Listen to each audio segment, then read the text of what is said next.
ചേക്കെ എല്ലാവരും പോയി മതി. ശനി, നീ പറയുന്നേട്ടാ ഞാൻ നിന്നെ കയറി കേസ് ചെയ്ത പോലെ ഉണ്ടല്ലോ. ഇവിടെ നടന്നതിൻ്റെയൊക്കെ അർത്ഥം എന്താ എനിക്കിപ്പം അറിയണം. ചേക്കെ അതൊക്കെ ഞാൻ പിന്നെ പറയാം. അതിപ്പോൾ ചേക്കെ അറിയാനുള്ള ടൈം ആയിട്ടില്ല. ടൈം ആയിട്ടില്ലെന്നോ? അതൊന്നും പറഞ്ഞാൽ പറ്റില്ല, എനിക്കിപ്പോൾ അത് അറിഞ്ഞേ പറ്റൂ. ചേക്കെ ഇത് ഫുള്ള് വെറുതെ നാടകമായിരുന്നു. ആ മാരേജ് പ്രപ്പോസൽ നിന്റെ സ്വത്ത് കണ്ടിട്ട് മാത്രമാണ് അവർ നിന്നെ യൂസ് ചെയ്യാൻ വേണ്ടി വന്നത്. അല്ല, തനിക്കിതൊക്കെ എങ്ങനെ അറിയാം?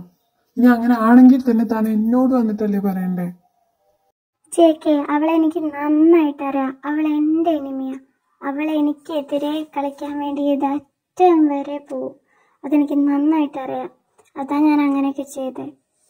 ഇനി അങ്ങനെ ആണെങ്കിൽ തന്നെ ഇത്രത്തോളം റിസ്ക് എടുത്ത് രക്ഷിക്കാൻ മാത്രം തന്റെ ആരാ ഞാന്? ചേക്ക് എന്താ ഇങ്ങനെയൊക്കെ പറയണേ? ചേക്ക് എന്റെ ബോസ് അല്ലേ? അപ്പൊ ചേക്കിനെ പ്രൊട്ടക്ട് ചെയ്യേണ്ട എന്റെ ഡ്യൂട്ടി അല്ലേ? ബോസിനെ കിസ് ചെയ്തിട്ടൊക്കെ രക്ഷപ്പെടുത്തണ ആദ്യത്തെ സെക്രട്ടറി ആവും നീ. ജെനി, കാര്യം പറ.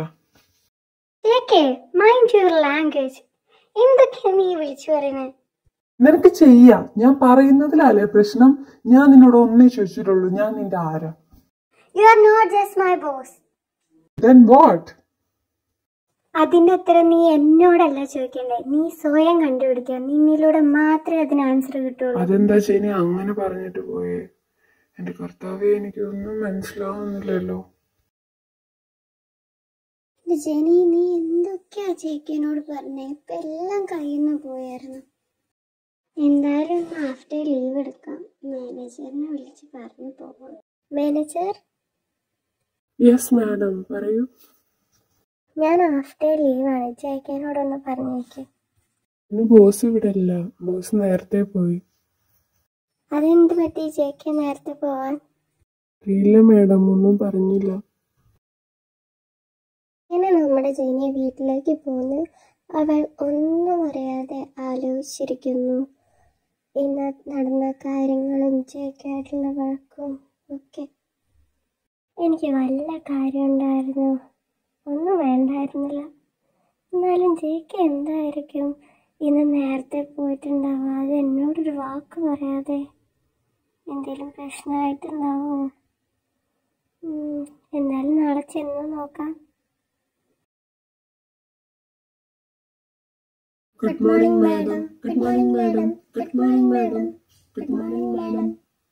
Very good morning, all of you. Oh my God. ഇന്നലെ ഒരു ഹാഫ് ഡേ ലീവ് എടുത്തേനെ.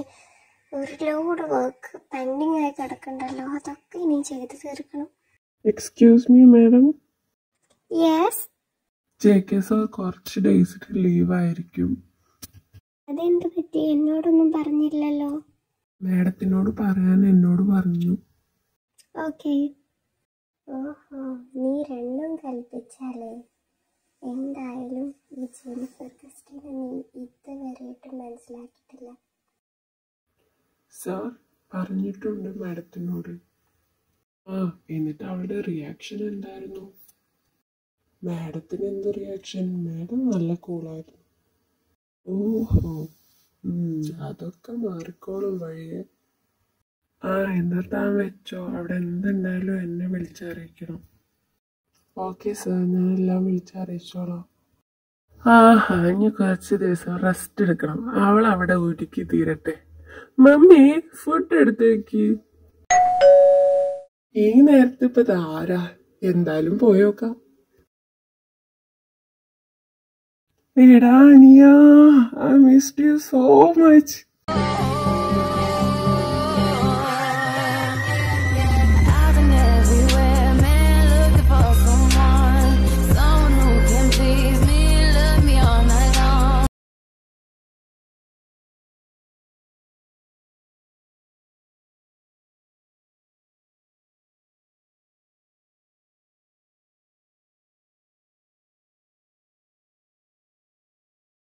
സർപ്രൈസ്? നീ എന്താ ഒരു മുന്നറിയിപ്പില്ലാതെ വന്നേ? അതുകൊണ്ടല്ല പൊട്ടാ അത് സർപ്രൈസ് അറിയണേ, അല്ലെങ്കിൽ സർപ്രൈസ് പോവില്ലേ? വന്നു തുടങ്ങി. നിന്റെ ചളിന്നൊക്കെ ഒരു രക്ഷ നേടി വിചാരിച്ചിരിക്കുമ്പോൾ ആ കുരിശ് വീണ്ടും വന്നു. എന്നാ നിനക്ക് തെറ്റി. എന്റെ ചളിന്ന് നിനക്ക് ഈ ജന്മം രക്ഷയില്ല മോനെ.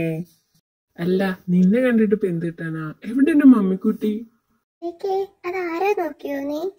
മമ്മിക്കുട്ടി ഞാൻ വന്നു, മമ്മിയുടെ മോൻ വന്നു. എത്ര നാളായി നിന്നെ ഒന്ന് കണ്ടിട്ട്, ഇപ്പോഴേലും നിനക്കൊന്ന് വരാൻ തോന്നിയല്ലോ ഇങ്ങോട്ട്. ഹലോ അർമീസ്, എല്ലാവർക്കും മനസ്സിലായിട്ടുണ്ടാവും അത് ജെക്കേന്റെ കസിൻ ആണെന്ന്. ബട്ട് എന്നിട്ട് എന്താ മമ്മി അനിയൻകുട്ടാന്നൊക്കെ വിളിക്കണമെന്ന് എല്ലാവർക്കും ഡൗട്ട് വന്നിട്ടുണ്ടാവില്ലേ? അതെന്ന് വെച്ച് കഴിഞ്ഞാൽ വീടിൻ്റെ പപ്പയും മമ്മയും ചെറുപ്പത്തിൽ മരിച്ചു വേണ്ട. പിന്നെ അമ്മേൻ്റെ അച്ഛൻ്റെ പോലെ ജെക്കേൻ്റെ പപ്പയും മമ്മയാണ് വളർത്തിയിട്ടുള്ളത്. അതുകൊണ്ടാണ് അങ്ങനെ വിളിക്കുന്നത്. അതുമല്ല, അവർക്ക് അവരുടെ സ്വന്തം മോനെ പോലെയാണ്.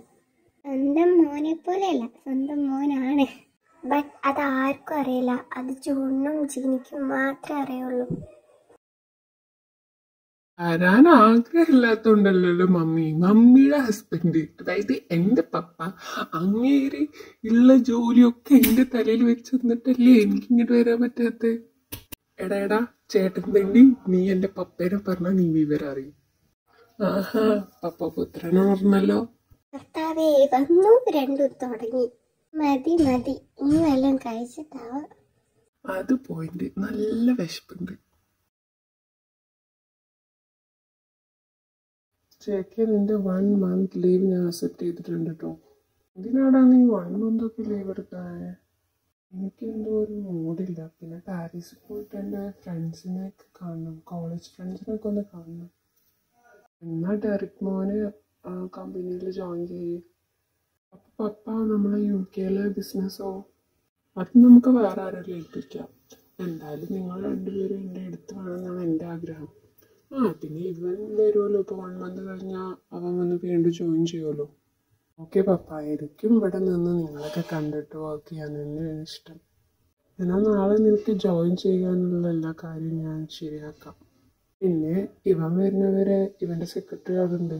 1 month വേറെ സെക്രട്ടറിനും വെക്കേണ്ട ആവശ്യമില്ലല്ലോ. കർത്താവേ, എൻ്റെ ജെനി ഇവളിച്ചാനെ. അയ്യോ വേണ്ട, ഓ മൈ ഗോഡ്, അത് ഞാൻ സമ്മതിക്കില്ല. ഇതെങ്ങനെ പപ്പ ശരിയാവണോ? അപ്പം ഞാൻ വന്നു കഴിഞ്ഞാൽ അച്ഛന് എൻ്റെ സെക്രട്ടറിനെ എനിക്ക് തരണ്ടേ? അപ്പോൾ അതിനെക്കാട്ടിലും നല്ലത് ഇപ്പം തന്നെ സെക്രട്ടറിനെ കണ്ടുപിടിക്കല്ലേ. ഇതിനിപ്പോൾ എന്താ കുഴപ്പം? അവനായിട്ട് നല്ല ക്ലോസ് ആയി കഴിഞ്ഞാൽ അവനാ സെക്രട്ടറിനെ എടുത്തോട്ടെ. പിന്നെ നിനക്ക് വേറൊന്നും കണ്ടുപിടിച്ചാൽ പോരെ? അത് പപ്പ അതെങ്ങനെ ശരിയാവും? അതിനെക്കുറിച്ചൊന്നും ആലോചിച്ച് ടെൻഷൻ ആവണ്ട, അതൊക്കെ ശരിയായിക്കോളും. നീ ഇപ്പോൾ 1 month ലീവ് എടുത്തോ, എന്നിട്ട് മൈൻഡൊക്കെ ഓക്കെ ആയിട്ട് തിരിച്ചു വാങ്ങുന്ന മോൻ. ഇതിനെയാണ് പറയാ പണി എരന്ന് വാങ്ങുക. ഈ ട്രാപ്പിൽ നിന്ന് തന്നെ ഊരാൻ ആരാണോ വരിക?